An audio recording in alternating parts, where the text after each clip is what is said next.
Alright, welcome back to the channel. Right here we have a 1971 Scotty Sportsman camper that remodeled the whole thing. We took the windows out, redid those, painted it red, which is an oil-based Rust-Oleum red, and painted the gray the same color. We put new vents on it, trying to keep the outside kind of original, but we changed the color. We left all the dents in it. You know, stuff that happened in life to this camper. Tree fell on it, I think, at one time. And I made solid windows back here and took out the roll-up windows because both of these were busted. But then again, I put some LED tail lights in it just to be a little brighter than the normal ones. But you can see the dents up here. It's 54 years old. I got a few dents. We got storage down here.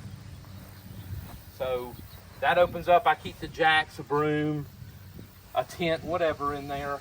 We sealed these off completely. We don't even use those anymore, but I left the vents back on there. And our windows, I love the way this bottom right here. I put new wheels and put new moons on there and powder coated wheels. And I love this little detail it's got right here. And took the trailer tires off, put car tires on it. Redid the front here. Our rock shield. Did away with the propane tanks and the battery. We don't need that. We have 12-volt system on the inside. So we didn't need that anymore. So let's go check out the inside. Now on the inside, now you're going to see in some pictures that we're going to show you, the inside was all rotted. The roof had fell down. And if y'all remember Scotty campers, they kind of came here and went around in a circle. The bathtub was in, the toilet and the shower was in here. There was a table up here, which you'll see in the pictures. But went ahead and put a American flag countertop on it. Added a sink and a faucet.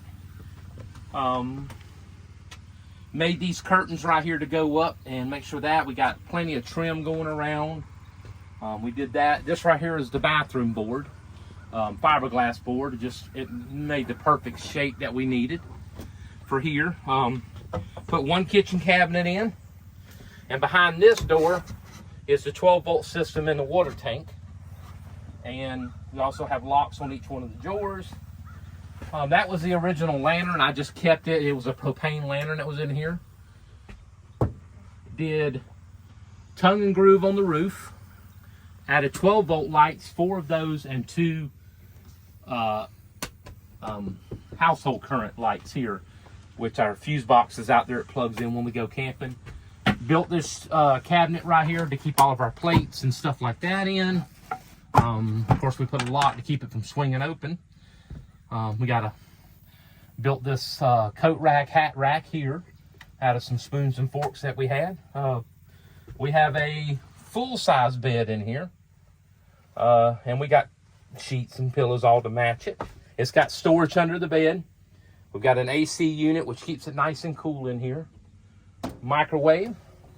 Our refrigerator is there. And underneath here, which is only in emergencies, we have the toilet system. But we don't never use it. We just got it there just in case you have to use it. But other than that, we have a towel rack. Of course, I put vinyl plank flooring in it. I put back down the original trim on the bottom here that was in here, and I put a new trim that was missing, so I went ahead and put new up there. We also have storage here in that seat. So we have 2 seats in here. It's made for 2 people.